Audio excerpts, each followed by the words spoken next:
Welcome to the Biz Kidz Podcast. I'm your host, JD Rabali, and this show is where young entrepreneurs, future leaders, and creative thinkers come, learn, grow, and get inspired. This podcast is powered by the Biz Kidz Hub, our hands-on training and resource center dedicated to helping kids and teens launch real businesses, develop their confidence, and turn big ideas into action. Whether you're starting out or already making sales, we're here to give you the tools, the tips, the stories that bring business to life. Each week, you'll hear from successful entrepreneurs, industry experts, and even fellow biz kids who are making waves with their ventures. So buckle up because the business journey starts here. Let's dive in. Welcome to the Biz Kidz Podcast. Today, I am with Michaela Thomas. And she is one of our moms that has two girls that you will see their podcast as well coming up soon in the Biz Kidz program.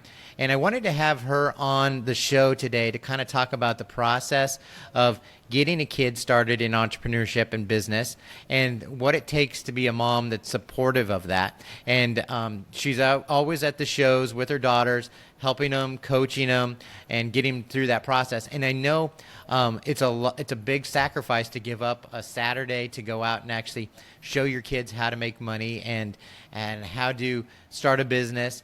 And so she has a lot of good experience and a lot of tips and tricks she can help other moms and dads with along the process. So why don't you tell us a little bit about your journey with Biz Kidz and how it's gone for you guys? Yes, thank you so much for having us on, JD. So we got involved with Biz Kidz just a couple years ago. Before that, my girls were doing some events through the Naples Chamber of Commerce, and that was a once-a-year event, and JD came around. He's like, hey, you can do this all throughout the year. And at first, we weren't so excited about it because of the work that goes into it. But since attending the Biz Kidz events, we just fell in love, and we've been so blessed and honored to be part of this Biz Kidz family. It's not only given our girls the opportunity to blossom with their ideas and growth of their own business, but it's provided a lot of extra opportunities for them as well, from the different field trips that Biz Kidz offers to our children even getting to do some commercials and different entrepreneur avenues that we would never have had the opportunity of otherwise. So Biz Kidz has been a great platform for the girls to develop their own business and to be able to learn a lot in the process. So they started out with the lemonade and with the treasures, and you guys did our very first show. I think was with us at in Punta Gorda on the 4th of July, and it was a hot day. And as I told the story in another podcast with Cassidy, is when they told me it was going to be $7 a glass of lemonade, I just about fell over, and I thought, man, that's too expensive. But I was completely wrong, and they proved me wrong. There was a line around your table all day. What was that like? That process for you guys the first time out at one of these shows and having a line and trying to keep up with it? Yes, it was definitely a challenge, and because it's a hand-squeezed lemonade process, it does take some time to make each cup. But if you go to a different event where they sell lemonade, they're these huge cups, and they're often, $8, $9, $10 a cup, and so we figured people are getting the same product just because a kid makes it. Why can't they have the same price tag, if you will? And they're super cute and working hard to do it, so more power to them. But we definitely have learned a lot through the process because we've often run out of cups or ice or lemons or even water. And sometimes the demand was far more than we had anticipated. And so it's hard to gauge that as a business owner and as a parent trying to support your child. But it's been a learning process for all of us, for sure. Yeah, and I've gone to other events now, and I look at the lemonade stands to see what they're doing and how they're different. And, a lot of them will put up baskets of lemons just to decorate their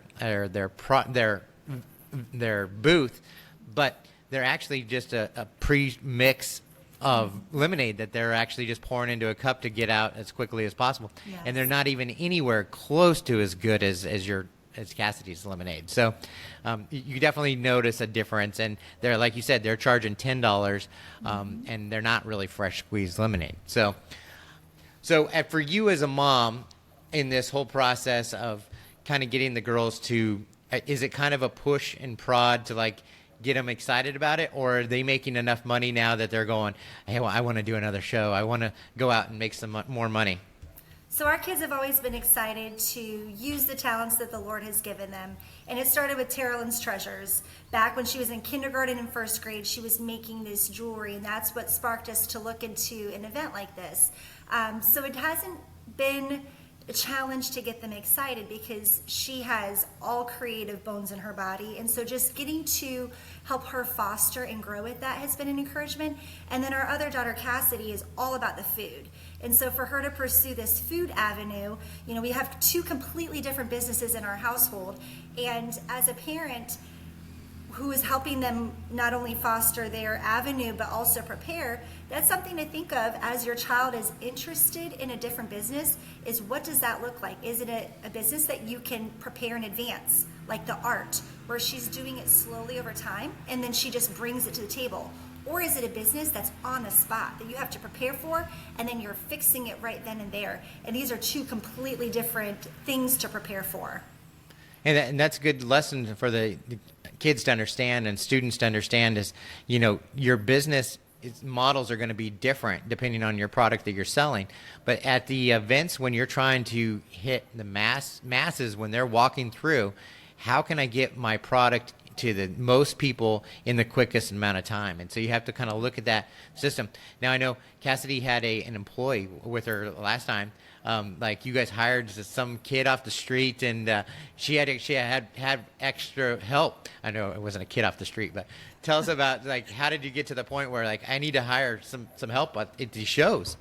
Well, Cassidy's Joyful Lemonade was so successful that she was punching out cups left and right. Her sister decided to join her for a bit, but splitting that cost 50-50, she learned, was not ideal at the end of the day, to where she said to her sister, why don't you go back and do your own business? I'm going to stick with the lemonade because I want the profit. So these are business things that they're learning that we can't even teach. So within that, it was too much for her to handle solo. So we talked about hiring an employee. Her friend, yes, my 10-year-old had an employee.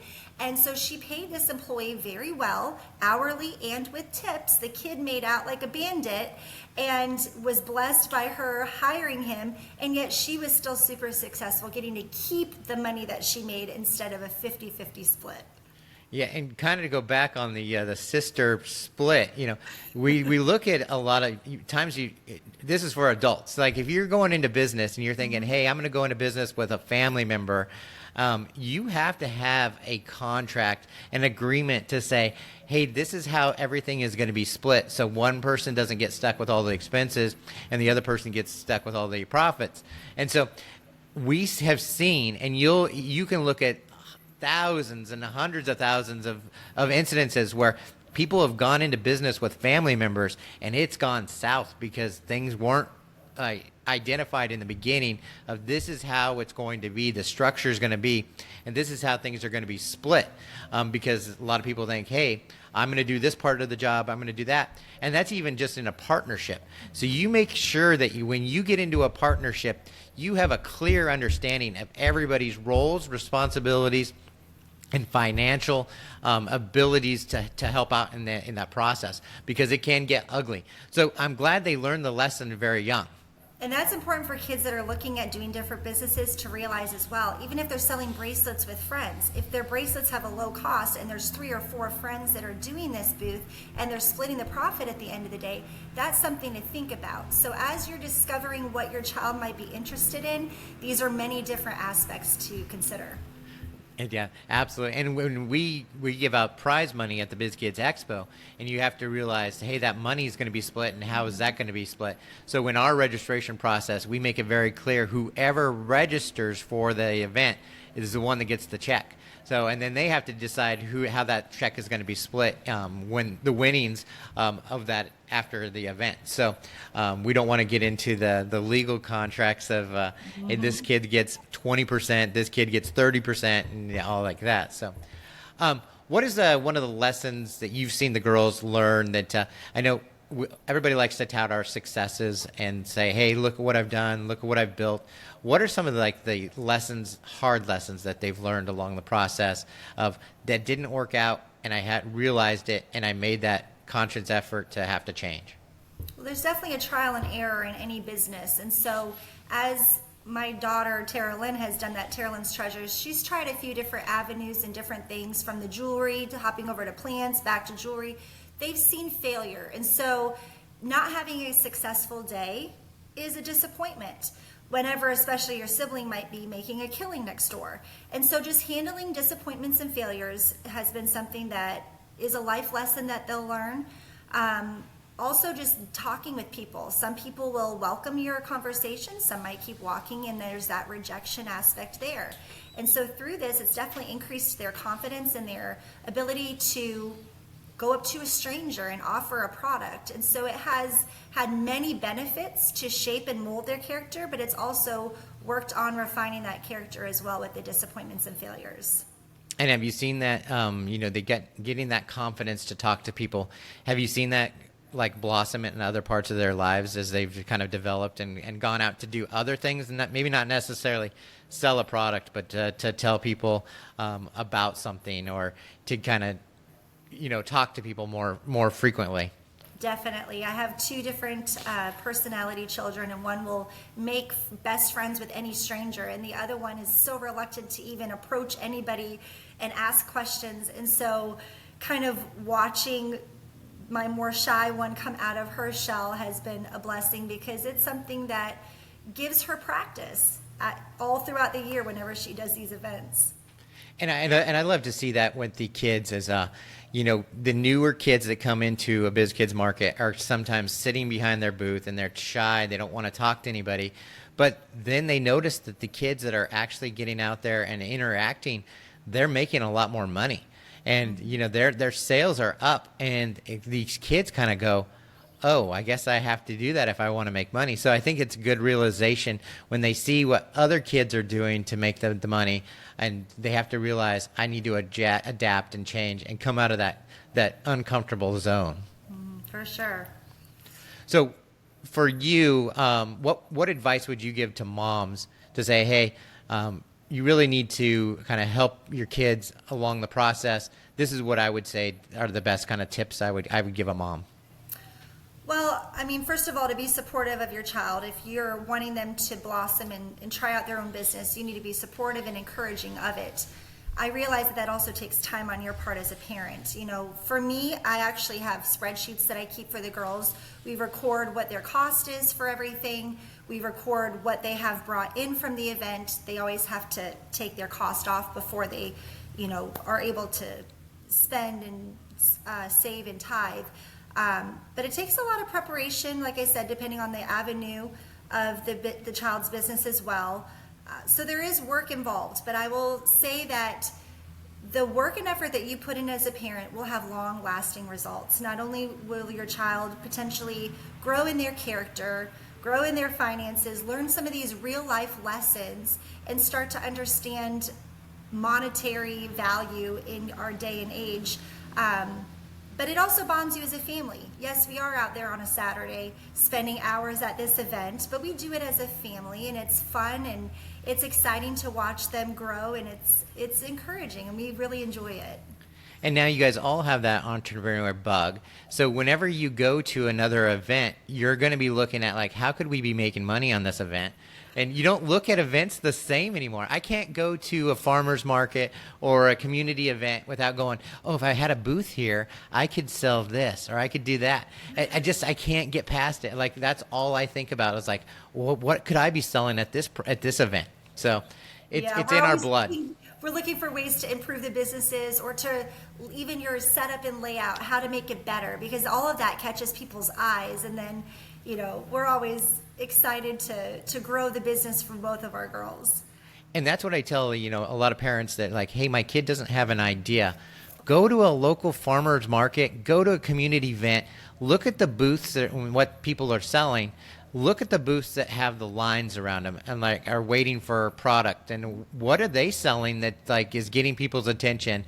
And then how can I make a product for my kid or help my kid discover a product that they can make that's similar, but can make some sales on it. So look at those ideas. I do that. And what I love to do is when I go on vacation and I'm out of my regular area, to see what are the trends in that area that I can bring back to our area to say, hey, these are things that are working in this area. Why wouldn't they sell here? So just another way to kind of get eyes and get your brainstorming on all the different opportunities out there.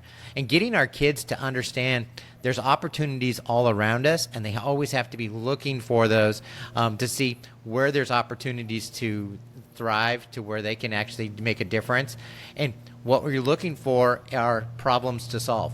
What are the problems people are having on a normal basis that we can come up with a solution, and they're willing to pay for that solution because it makes their life easier, more convenient, whatever it may be.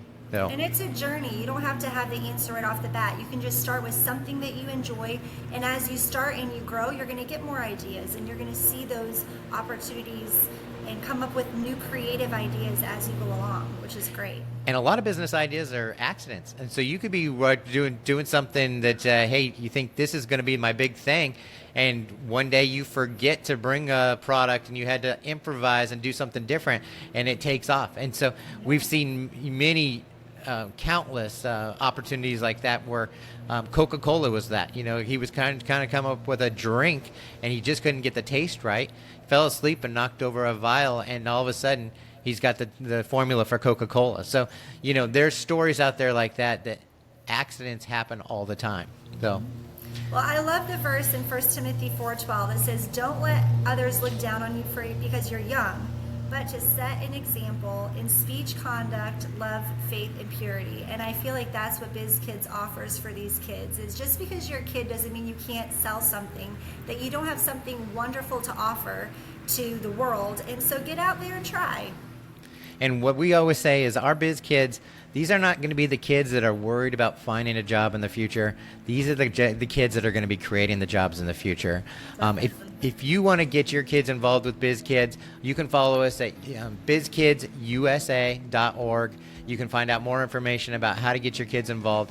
You don't have to be in Southwest Florida. We're based here in Southwest Florida. We do a lot of our shows here, but we do have an online training program that the kids can jump in. They can learn from the mentors. They can watch the podcast and see get business ideas. We're here to inspire the next generation of entrepreneurs. They're the ones that are going to be taking on these new jobs. They're going to be creating the jobs, and that's what we want to be here to do, is help inspire them through that process.